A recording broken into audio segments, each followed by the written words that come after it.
A aula de hoje vai tratar a respeito da radiometria e também nós vamos ver uma parte referente ao tipo de projeção, aos tipos, né, de projeção que são utilizados em visão computacional.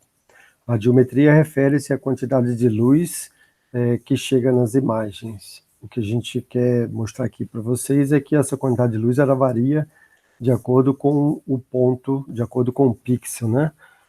Que você está olhando na imagem, tá certo?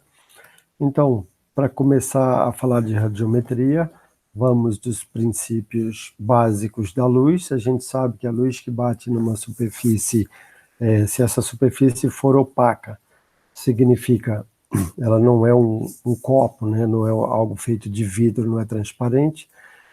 Alguma dessa luz é absorvida e o resto dessa luz ela é refletida.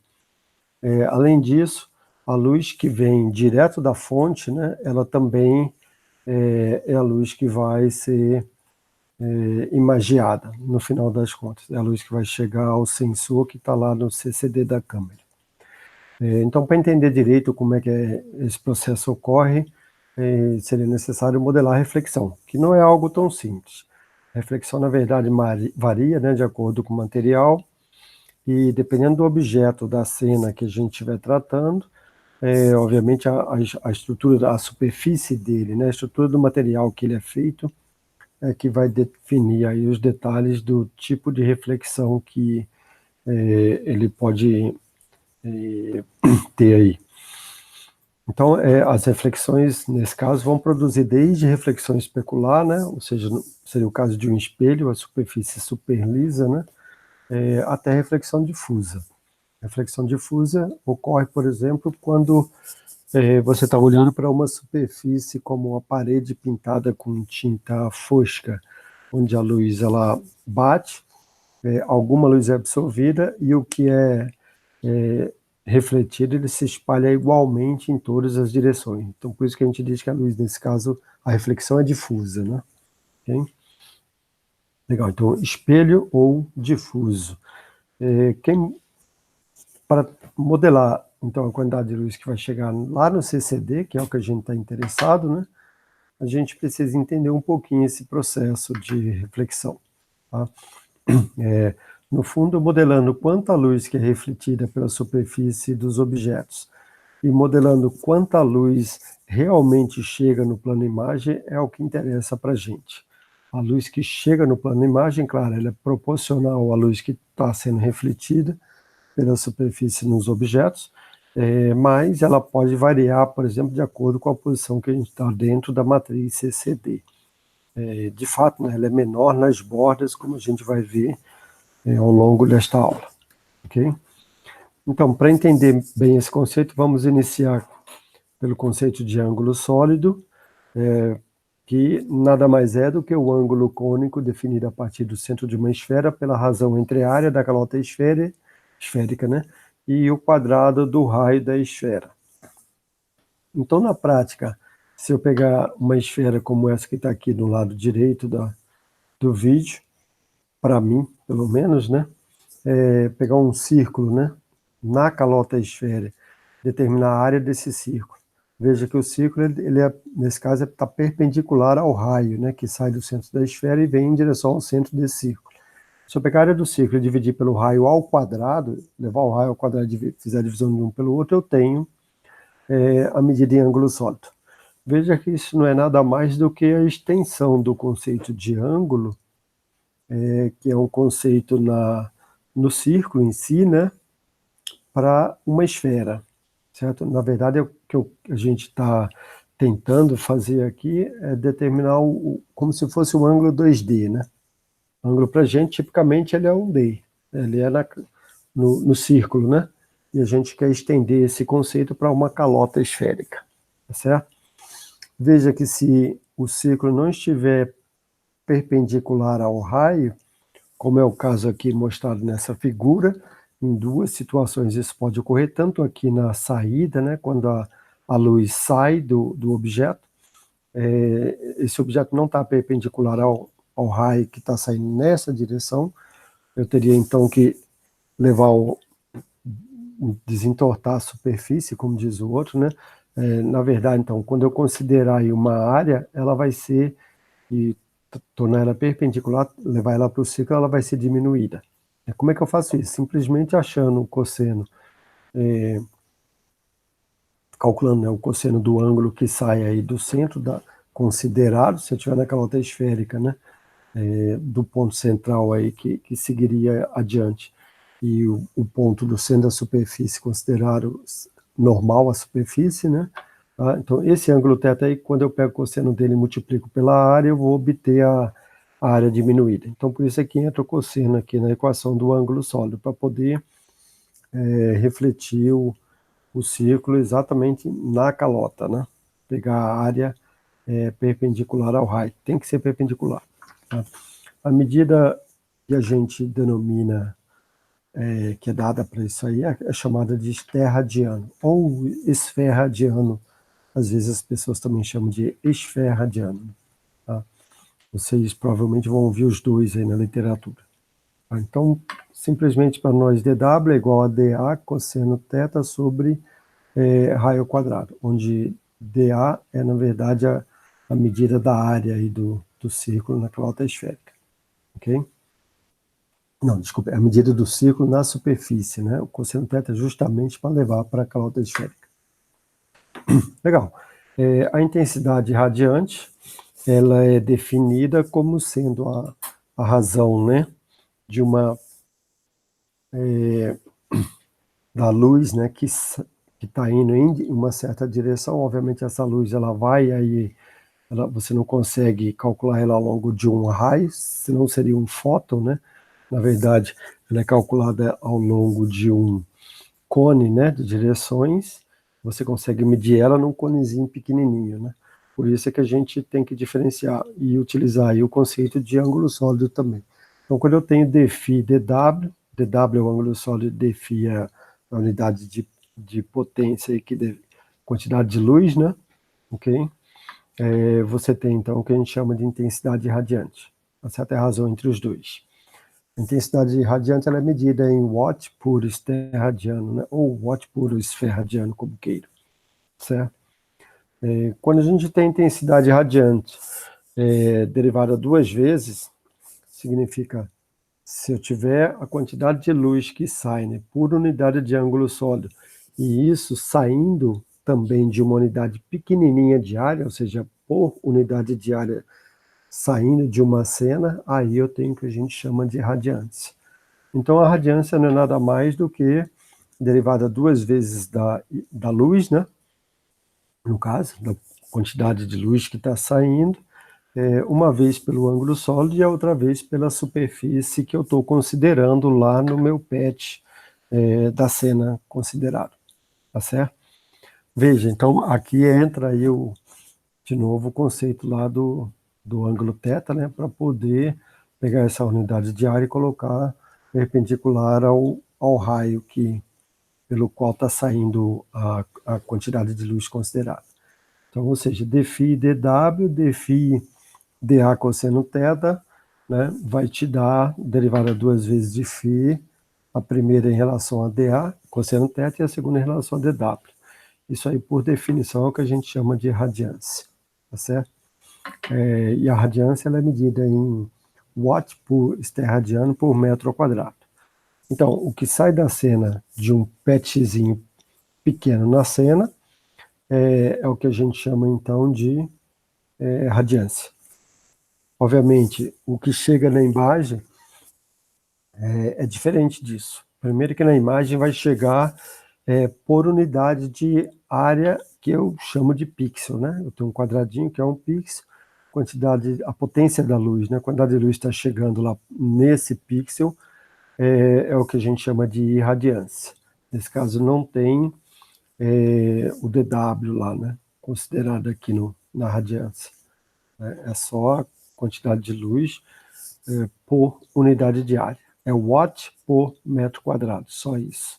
Então veja que elas são diferentes aí conceitualmente, não devem ser confundidas, tá certo? Mas a relação entre ambas, né, isso eu consigo definir, é o que eu chamo de irradiância. No fundo, o ângulo sólido ele vai influenciar, né, e vai também se transformar em área depois. Então, eu vou conseguir, quando eu divido um pelo outro, aí eu perco a noção de... eu não tenho uma unidade para isso. Eu fico só com uma relação. E essa relação entre ambos é o que a gente chama de reflectância. A reflectância vai depender do material, né? Então por isso que a gente tem um ρ diferente aí para cada tipo de material diferente.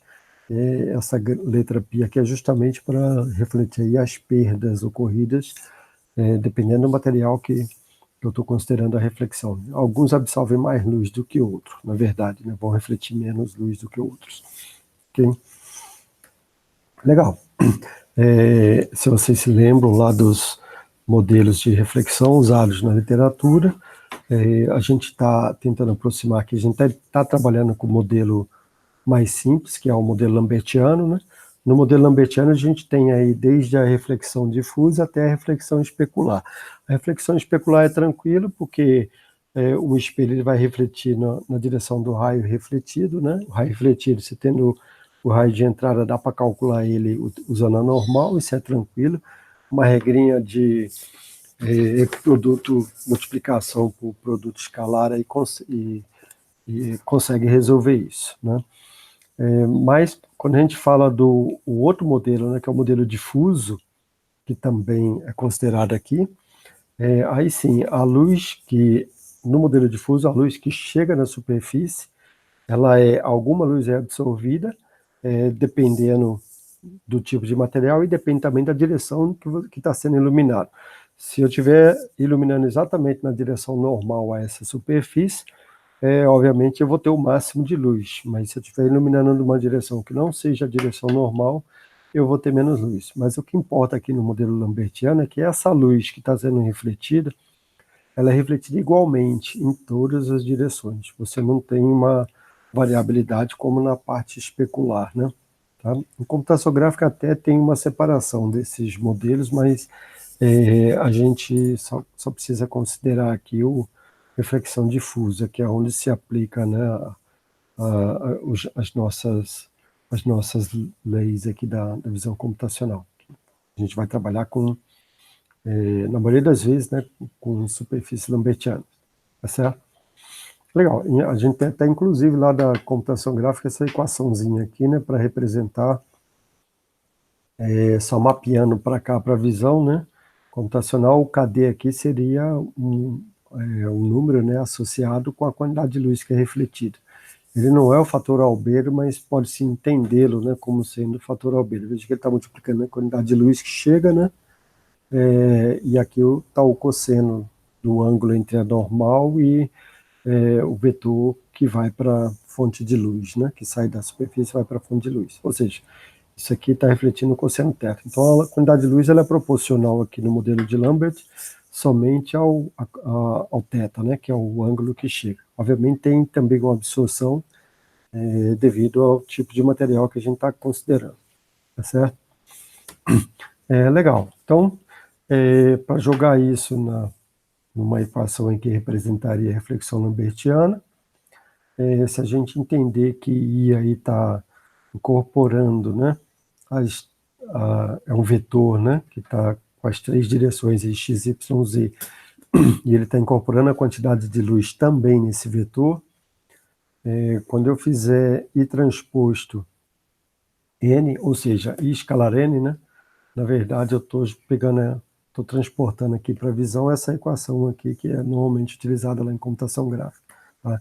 Veja, o fator albedo está aqui, né, colocado, tá certo?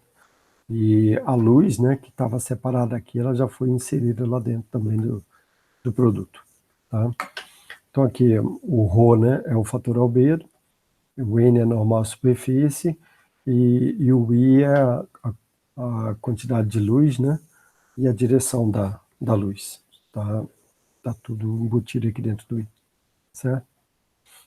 Legal, usando essas equações eu conseguiria então definir aí a quantidade de luz que está saindo, né, ou que está sendo refletida, né, por um ponto da cena.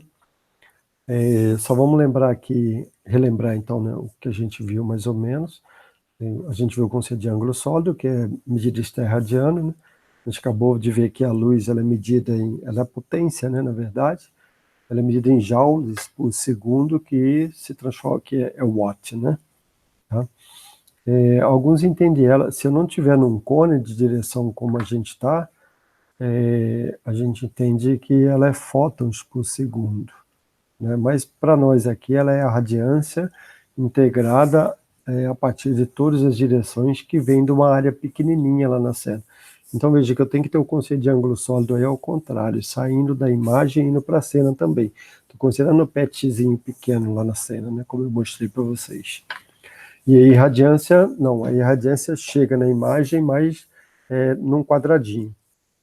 Então, na que vem da cena, além de eu considerar uma região lá ao redor do PET, eu considero também um ângulo sólido, que ela está ao longo de um cone, tá indo, né? Por isso que eu tenho esterradiano aqui, tá certo? Agora que chega na cena, não, eu só tenho watt por potência, né?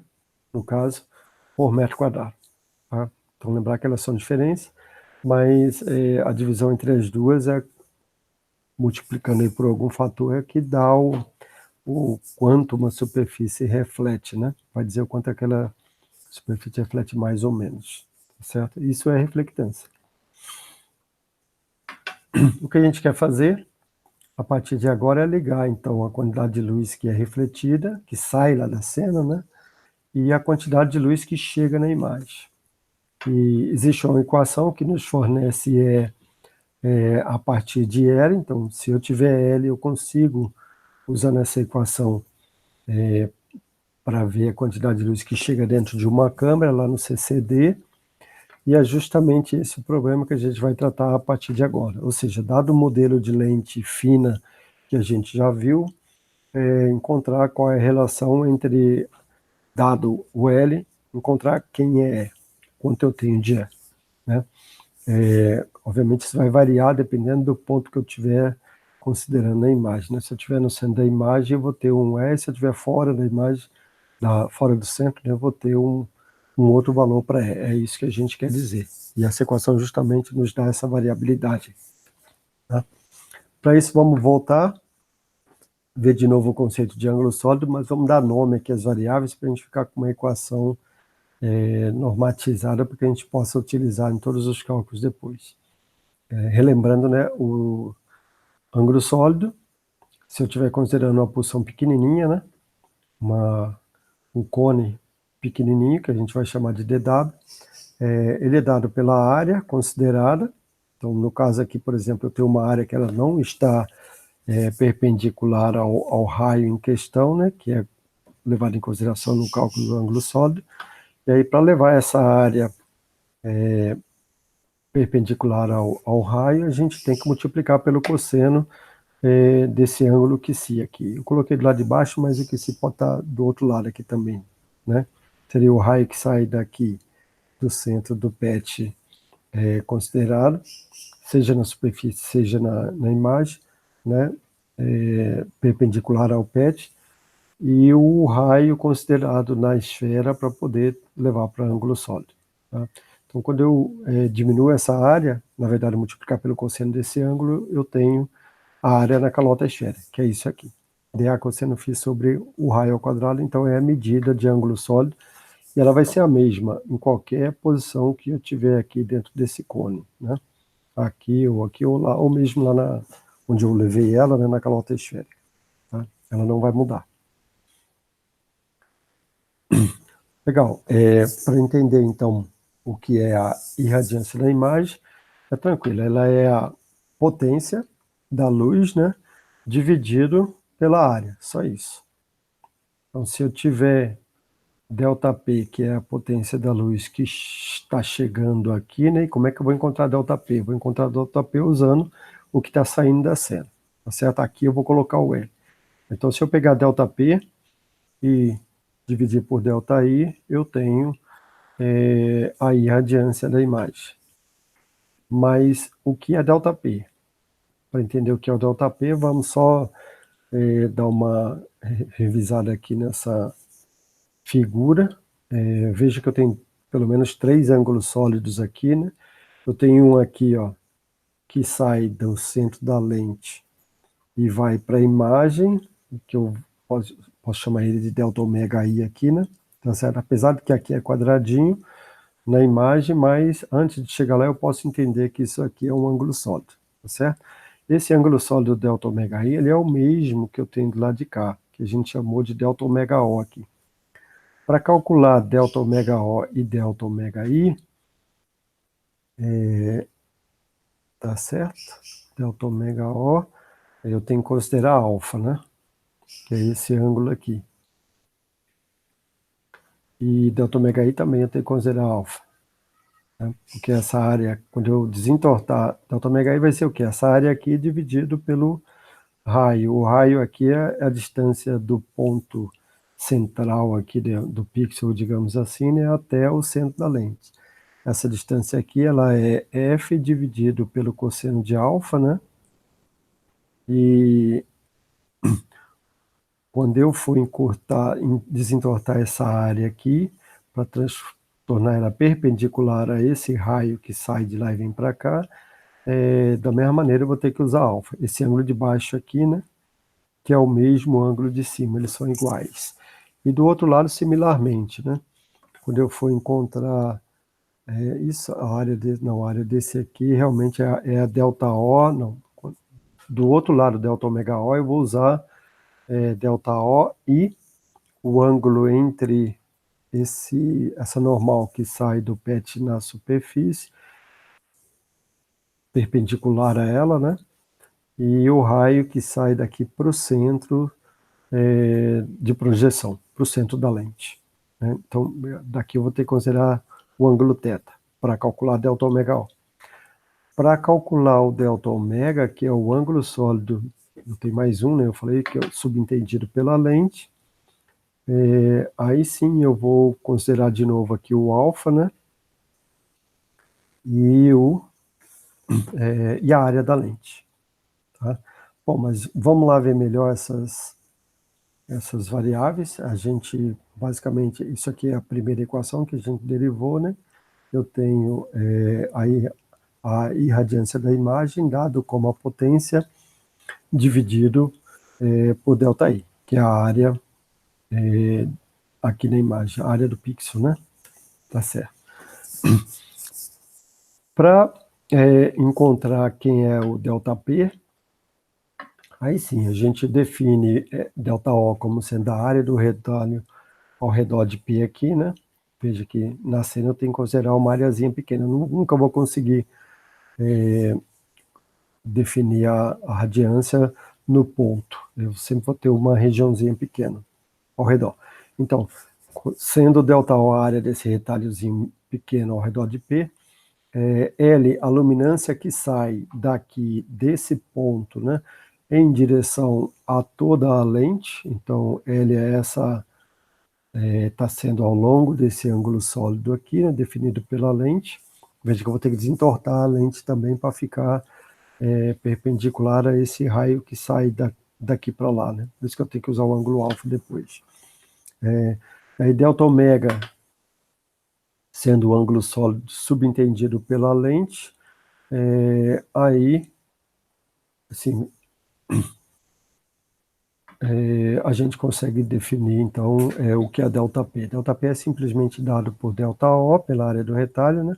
Vezes a luminância, que sai em direção à lente, e vezes o ângulo subentendido pela lente. Veja que o ângulo subentendido pela lente agora eu vou ter que considerar o cosseno de θ, né?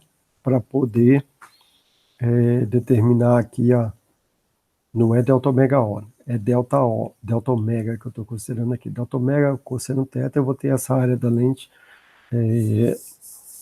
diminuída. Ok? Legal. Então, tendo essa equação e tendo a outra anterior, substituindo essa na outra anterior, né, tá aqui uma e tá aqui a outra, colocando aqui o ΔP, né, eu chego à equação que combina aí a radiância, que define, né, a irradiância da imagem a partir da radiância da cena. Então, dada a radiância da cena em um ponto, se eu pegar essa radiância e multiplicar por delta ômega cosseno θ, delta ômega é o ângulo subentendido pela lente, né, e vezes ΔO, que é a área do PET na imagem, né? E sobre ΔI, aí eu consigo definir a quantidade de radiância que está chegando lá na minha imagem. Veja bem, não é o ΔI, tudo bem, eu tenho, mas o ΔO normalmente eu não tenho. Eu não sei, é uma área que eu não sei que área que eu estou considerando lá ao redor do PET. Tá certo? A gente vai precisar ainda substituir essa variável aqui, ΔO sobre ΔI, né? E dá para fazer isso, certo? E determinar melhor aqui quem é o ΔΩ. O ΔΩ ainda não está bem acertado. Eu sei que ele é um ângulo sólido subentendido pela lente, ok? E diminuído aí pelo cosseno de θ. Lembra, para encontrar ângulo sólido, a gente tem que aplicar o conceito a definição que a gente tinha, né? Porque, na verdade, o ângulo sólido é dado por essa equação aqui de baixo. ΔΩ, né, igual a ΔA, cosseno de φ dividido por r ao quadrado, ok? Bom, começando pelo ΔΩ, para esse ângulo sólido aqui, né, ΔΩ, a gente tem que, aqui nessa equação, a área a ser considerada para o cálculo de ΔΩ, ela vai ser a área da lente. A área da lente ela é dada por π vezes d ao quadrado sobre 4. Né? O Xi aqui, que é o ângulo a ser utilizado, ele vai ser o ângulo que sai aqui do centro da lente até o PET e o eixo óptico, ou seja, o ângulo alfa, né? Que a gente definiu aqui como alfa. Tá? E o raio a ser considerado aqui para determinar esse ângulo sólido ΔΩ, ele é, na verdade, a distância entre o centro da lente e o PET considerado lá na superfície. Essa distância aí ela é dada pela variável z, dividida pelo cosseno de alfa aqui, né? Legal, então eu tenho o raio, tenho quem é o Xi, aliás, né? E tenho também quem é o ΔA. Substituindo os três aqui na equação do ângulo sólido, eu vou ficar com ΔΩ igual a π sobre 4d ao quadrado, cosseno ao cubo de alfa sobre z ao quadrado. Só fazer as contas aí que chega a essa equação. Ok, encontrei ΔΩ, falta ainda definir quem é ΔO sobre ΔI. Vamos encontrá-los. Como é que eu encontro ele? Eu vou encontrar ele utilizando ΔΩ, que é o ângulo sólido do lado de cá, e ΔI, que é o ângulo sólido do outro lado. Para encontrar o ângulo sólido desse lado de cá, vamos começar pelo lado da imagem primeiro, né, que é ΔI. Na equação do ângulo sólido, o ΔA é o próprio ΔI, né? O ângulo a ser considerado para tornar ΔI perpendicular ao raio aqui entre o centro do pixel, né, e o centro da lente é também o ângulo alfa, né? Ok? E a distância, o raio, né, a ser considerada a distância aqui entre o centro da lente e o centro do pixel, ela vai ser dada por f, ou d, né, como queira, f sobre cosseno de alfa também, né? Assim como lá do outro lado eu tenho z cosseno sobre cosseno de alfa para achar a distância daqui do centro da lente até o ponto considerado na superfície, né? E o ΔΩ aqui nesse caso agora, sim, ele vai ser encurtado, ele vai ser diminuído a área usando em consideração o ângulo θ aqui, né? Que é o ângulo entre a normal ao PET na superfície e o raio que vai lá para o centro da imagem. Legal. Substituindo as variáveis aqui para encontrar o ângulo sólido do lado da imagem, que é o ΔΩi, a gente chega a ΔI cosseno alfa dividido por o raio ao quadrado, que é f sobre cosseno alfa ao quadrado. E se a gente fizer a mesma coisa lá para o outro lado, para o ΔΩ, a gente vai chegar a ΔO cosseno θ dividido por z sobre cosseno alfa ao quadrado. Eu quero encontrar o quê? ΔO dividido por ΔI. É isso que eu tenho lá na equação. Veja, essa é ΔΩi e ΔO. Já acabei de dizer agora há pouco que eles são iguais, né? O ângulo sólido aqui é o mesmo ângulo sólido do outro lado. Então eu posso dividir um pelo outro. Se eu dividir um pelo outro, eu vou ter o quê aqui? Eu vou ter 1, né? Então 1 de um lado é igual a ΔI cosseno θ cosseno alfa, né? Dividido por F cosseno alfa quadrado sobre ΔO cosseno alfa sobre... Bom, quando eu faço as manipulações aqui de variáveis, eu vou conseguir encontrar ΔO sobre ΔI, né? Levando em consideração que esse cara é igual a esse aqui. ΔΩ é igual a ΔΩ. Tá? Fazendo isso, a gente chega à conclusão de que a relação ΔO, sobre ΔI, né? Ela é igual a cosseno de alfa sobre cosseno θ vezes z sobre f ao quadrado. Substituindo essa relação aqui lá naquela equação anterior, que está aqui, né? E substituindo o ΔΩ, que a gente já tinha encontrado aqui nesse slide, né? Desculpa, nesse aqui, né? Esse ΔΩ aqui, né, que a gente encontrou, a gente chega à equação fundamental da irradiância da imagem, que é E de P igual a L de P vezes π sobre 4 vezes d sobre f ao quadrado vezes cosseno à quarta de alfa. Vamos ver o que isso aqui está dizendo para a gente. Se eu tiver um ponto P aqui, né, que está jogando uma certa radiância, L de P, né, em direção à lente.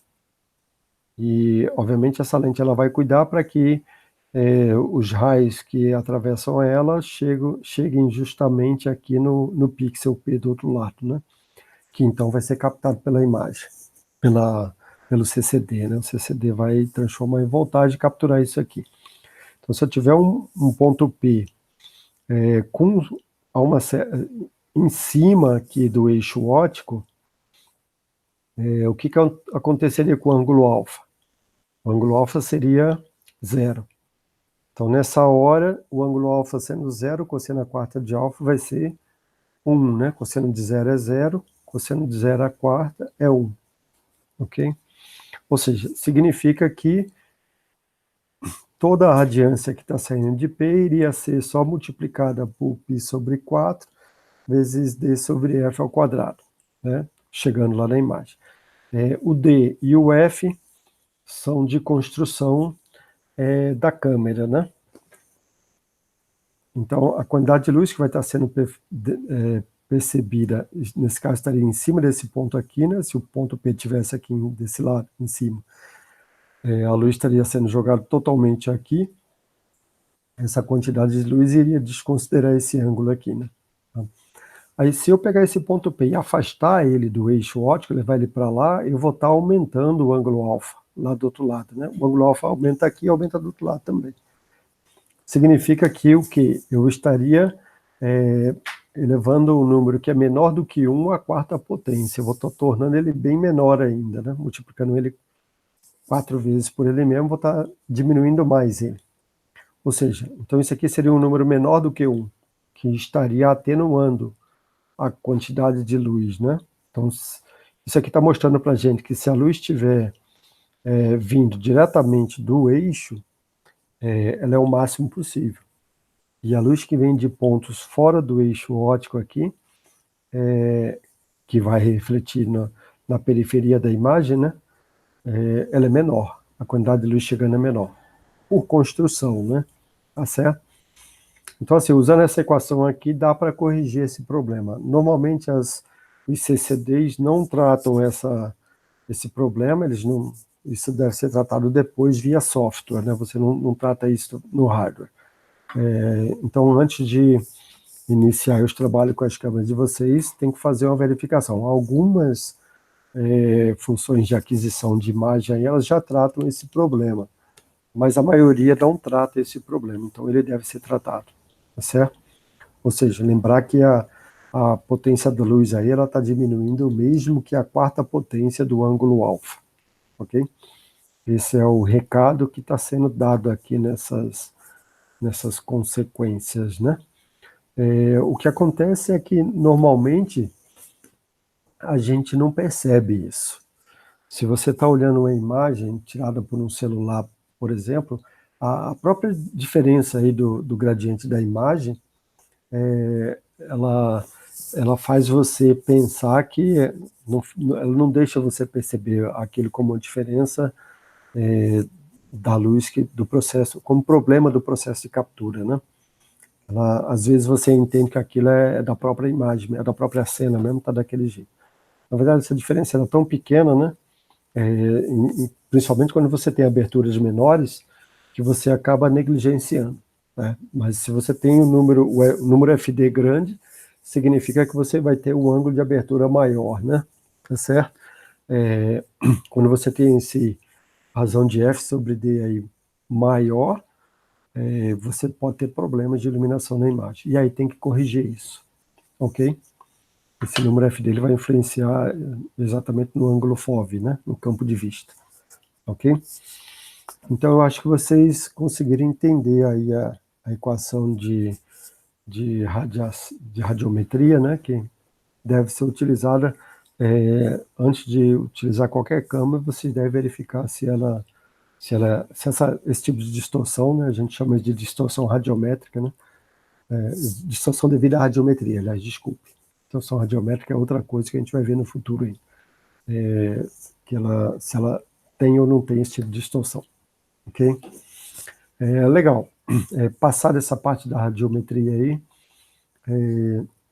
é só depois vocês revisarem a equação direitinho, olhar os elementos lá que eu coloquei daquela figura, principalmente o conceito de ângulo sólido, né, que eu acho que vocês vão conseguir entender melhor. A gente passa então à questão da formação geométrica e tratando aí de como a posição dos pontos da cena e da imagem eles relacionam um com o outro.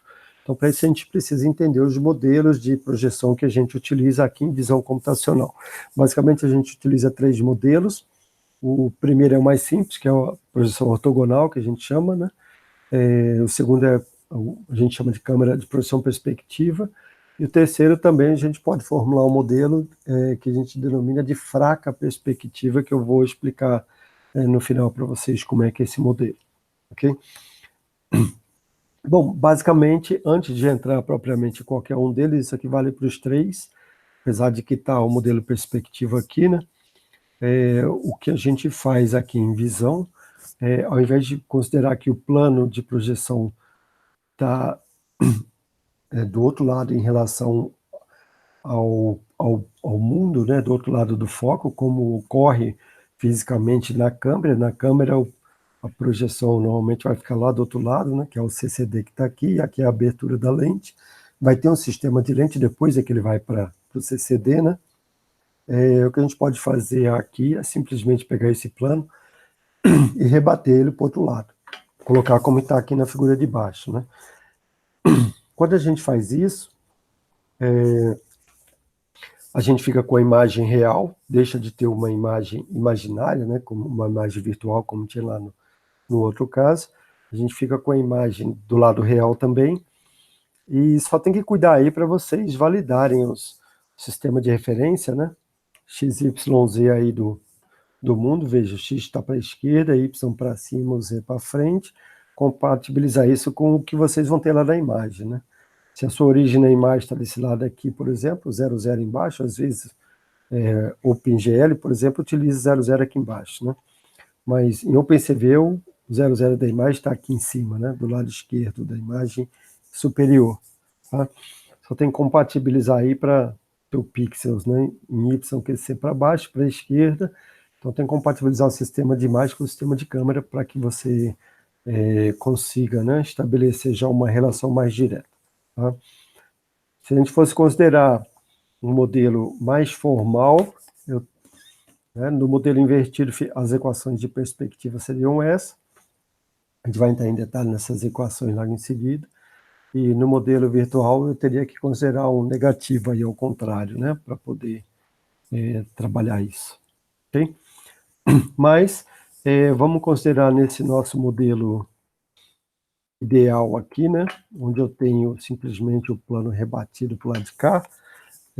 Se eu pegar esse foco aqui, isso aqui é o foco, né, e levar para o infinito, o que vai acontecer com esse ponto aqui? Ele não vai ser mais projetado para cá, ele vai passar a ser projetado, se o foco estiver lá no infinito, ele vai estar numa linha paralela, então vai estar na mesma distância que ele está aqui, ele vai estar aqui na imagem, né? Esse é o modelo de projeção ortográfica. Eita, aqui está errado, desculpem, aqui era para ser 1 na matriz. Bom, vamos ver já essa matriz aqui. Então, no modelo ortográfico, você considera que o foco foi levado lá para infinito, e aí uma imagem no mundo ela é simplesmente chapada na imagem, né? Para ter a projeção ortogonal efetivada, né? Ou seja, nessa hora é só jogar a coordenada z fora. Você tem um x e y. Obviamente, se eu quiser aplicar alguma escala aí por algum motivo, eu posso agora multiplicar x e y por alguma escala aí, ou para levar a coordenada de imagem, né? Trabalhar em coordenada de pixel, aliás, efetivamente, né? Poderia transformar isso aqui para pixel por alguma outra transformação aí, ok? Mas como é que a gente acha essa matriz? Se eu pegar essa regrinha aqui, né, e aplicar nos vetores da base canônica, lembra que eu falei isso lá nas aulas iniciais, eu consigo encontrar os vetores coluna, cada um dos vetores da base canônica passados por essa transformação vai me dar cada um dos vetores coluna nessa matriz aqui. Se eu pegar 1, 0, 0 e jogar aqui, vai me dar 1, 0, 0 do outro lado, né? Então, lembrando, era para ser 1 aqui, eu já falei, teria 1, 0, 0 aqui. Se eu pegar 0, 1, 0 e jogar aqui, eu vou ter 0, 1, 0 saindo do outro lado, né? Que é o que está aqui. Se eu pegar 0, 0, 1, que é o terceiro vetor, na direção z, né? E jogar aqui, eu vou ter 0, 0, 0. Vai ser mapeado em 0z, né? 0, 0, 0 é o que está aqui. Legal. Então, isso aqui nos proveu a maneira de ter uma matriz que, se eu multiplicar por um ponto, eu já tenho a projeção ortográfica desse ponto. Provavelmente a gente pode utilizar isso em algumas aproximações que a gente possa vir fazer mais à frente aqui na disciplina, tá certo? Eu vou dizer, isso aqui, considerando isso como projeção ortográfica, significa que a gente está desprezando a variável z, né? Tá certo? Legal. Para introduzir a projeção perspectiva, chegar àquelas equações lá de projeção, né? Vamos tentar entender aqui algumas coisas primeiro. Vamos trazer a origem lá do mundo, né? Para cima da origem da câmera. Então, ficar com a origem de câmera, o frame de câmera que a gente fala, né? Em cima do frame de mundo. Se eu tiver os dois um em cima do outro, projetar esse cara daqui para cá, eu só preciso saber algumas relações entre triângulos aqui, né? E aí, dado um XYZ lá no mundo, eu consigo, usando essas equações de projeção, trazer ele aqui para o plano imagem. Tá? Normalmente a gente vai querer fazer o contrário disso aqui na disciplina. Dado um ponto na imagem, qual é a possível posição que ele teria lá no mundo? Veja, eu não vou conseguir saber onde ele está no mundo, eu vou conseguir saber um raio, né, que sai do foco, que passa por aquele ponto na imagem, com certeza ele vai estar em cima desse raio lá no mundo. Em algumas aplicações, se eu tiver duas câmeras, por exemplo, eu vou conseguir calcular, através de triangulação, eu consigo determinar onde é que o ponto está lá no mundo, ponto 3D, né? Mas, em monocular, a gente não consegue fazer isso, ok? Consegue sim a menos de uma escala, mas aí não é o caso aqui ainda, por enquanto, né? Mas, pois bem, considerando aqui que a gente tem essa distância aqui, a distância focal, é normalmente chamada de f, né? Mas a gente pode chamar ela de d também, né? Aí as equações de projeção em perspectiva, no caso aqui está representado para y, mas para x é exatamente a mesma coisa. Para z, o z da imagem é o próprio f, né? O z em coordenadas de imagem é o próprio f aqui, ou o d, né? Que é a distância focal. Tá? Mas utilizando aqui semelhança de triângulos, se eu pegar essa coordenada aqui e dividir por essa, é a mesma coisa que pegar o z, né? E dividir pelo f, né? Pelo foco. Tá? Isso aqui, se eu usar a que eu estou fazendo para y, mas se eu fizer isso para x, eu vou ficar a mesma coisa. Né? Ou seja, o x de imagem é igual ao d, né? Quando eu manipulo essa semelhança de triângulos aí, o x de imagem é igual ao foco vezes o x do mundo dividido pelo z do mundo, né? E a mesma coisa para y. O y de imagem é igual ao f vezes o y do mundo dividido pelo z. E o z, né, aqui no plano imagem, ele vai ser o próprio f, ou a gente chamou de d aqui nas equações, né? Pronto, então legal. Eu tenho uma maneira aqui de mapear um ponto x, y, z, que, projetado perspectivamente, ele vai em dx sobre z, dy sobre z e d, né? Dá para derivar uma matriz também, né, para representar essa equação, certo? Essa transformação, né? Errado. Eu não consigo uma matriz para representar essa equação, porque eu tenho aqui uma divisão por z, o que torna essa transformação uma transformação não linear. E a gente já viu lá, né, que na álgebra linear, a gente viu no início lá que transformações não lineares não podem ser representadas em forma de multiplicação matricial, como a gente tinha nessa outra aqui, né? Aqui na transformação ortográfica, a gente tem uma matrizinha bonitinha, tá? De fato, a gente não tem uma matriz para projeção perspectiva, mas tem uma maneira de a gente deixar para fazer essa divisão depois, e aí sim, deixar a não linearidade para ser tratada depois, né? E aí sim a gente consegue tratar a linearidade primeiro, usando a matriz, e depois a gente faz a divisão perspectiva propriamente dita, tá? E, assim, em algumas situações aqui, visão computacional, a gente vai fazer exatamente isso. Ou seja, veja, se eu pegar essa matriz aqui, né, que tem D na diagonal principal, e tem 1 aqui embaixo, essa não é uma matriz homogênea, né? Apesar de que ela vai ser multiplicada por coordenadas homogêneas. Então, se eu pegar o ponto x, y, z em coordenadas homogêneas e multiplicar por essa matriz aqui, eu vou ter dx, dy, dz e z. Então, eu estou fazendo aqui a parte de multiplicar pelo f, né, ou pelo d em si, né? E aí, depois, sim, eu posso fazer a divisão. Depois, quando eu faço a divisão, aí eu chego no que eu queria, né? dx sobre z, dy sobre z, e no caso aqui o próprio d, né? Obviamente esse d aqui, provavelmente eu vou jogar ele fora, a distância focal, né? E vou trabalhar o que a gente tem na câmera, então é isso aqui, dx sobre z, dy sobre z, né? Em coordenadas, se eu pegar de coordenada de imagem, transformar para coordenada de câmera, né? E o próprio d, ok? Isso aqui eu consigo ter, a partir da imagem, se eu souber a distância focal, né? E a maioria dos fabricantes aí fornecem para você, na verdade eles fornecem uma aproximação da distância focal, mas usando métodos de calibração que a gente vai ver ainda aqui na disciplina um pouquinho mais à frente, a gente consegue determinar com mais precisão, né, essa distância que vem aí, que é dada pelo fabricante. Veja, o fabricante dá uma distância média. Quando ele disse, essa aqui é a distância focal, ele não está fazendo isso para aquela câmera específica. Ele está fazendo isso para todas as câmeras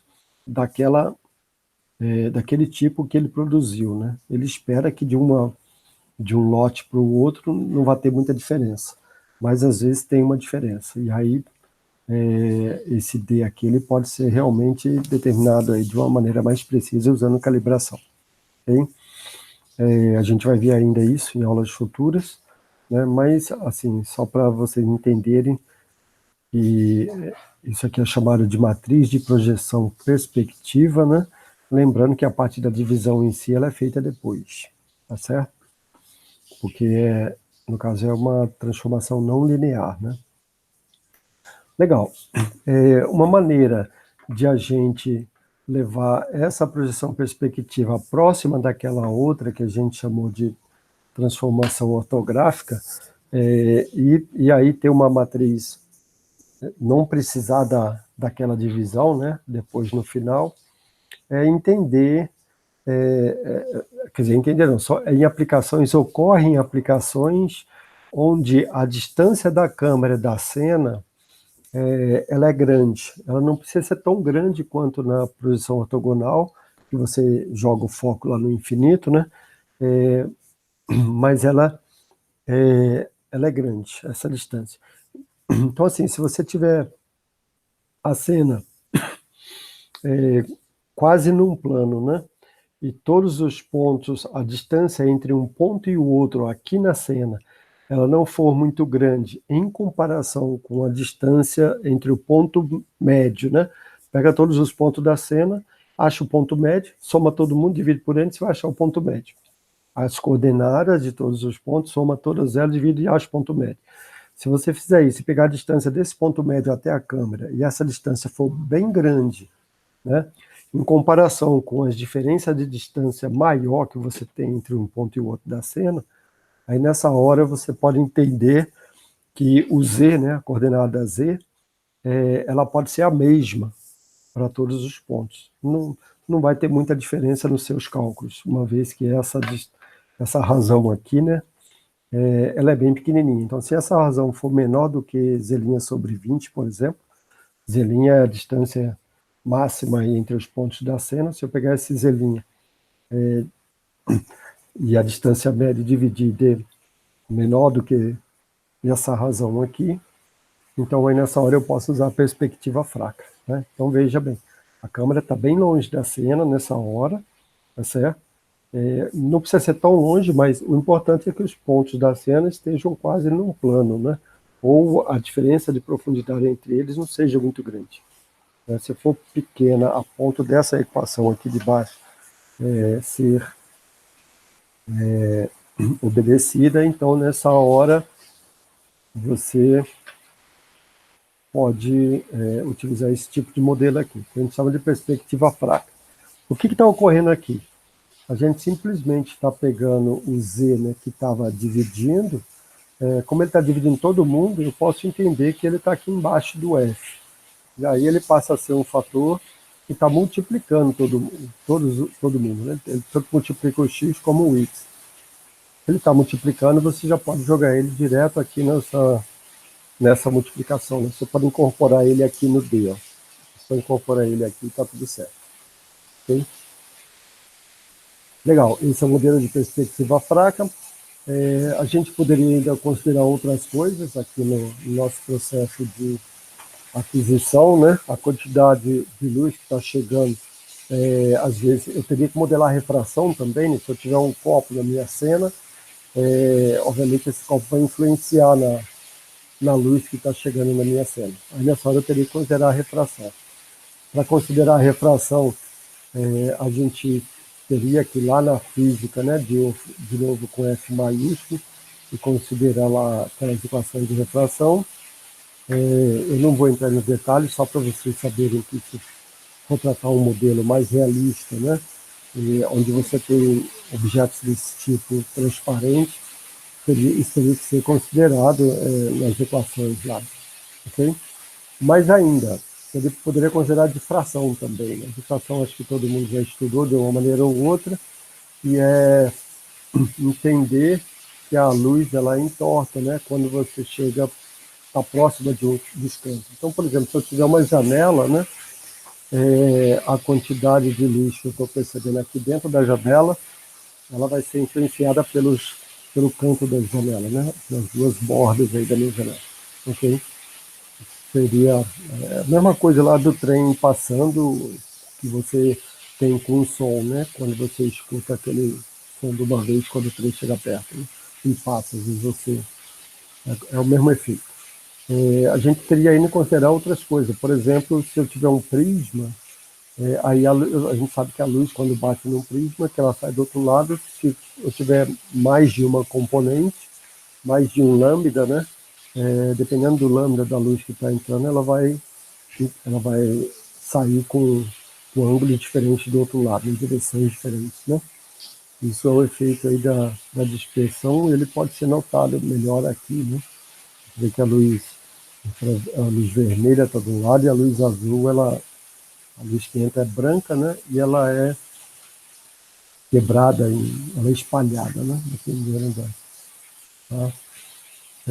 Bom, na aula de hoje, basicamente, a gente viu aí os tipos de projeção e a equação básica de radiometria. Aqui só tem uma equaçãozinha, se vocês precisarem algum dia para calcular o raio, né? Se eu tiver N e tiver L, e quiser calcular quem é R, basta eu usar essa equação de baixo aqui, né? É muito fácil entender isso. O primeiro passo é entender que eu estou multiplicando n aqui por n escalar L. N escalar L vai me trazer para cá, né? Vai trazer esse vetor, vai pegar o n e trazer ele um pouquinho para antes, né? Que é o que aconteceu aqui. Se eu multiplicar isso por 2, eu vou levar esse ponto lá para cima, e aí, subtraindo o L daqui desse, eu chego finalmente ao R. Então, se precisar calcular o R refletido, algum dia você já tem uma equaçãozinha mais que não precisa de série de Taylor também, né? Para não botar um cosseno aqui.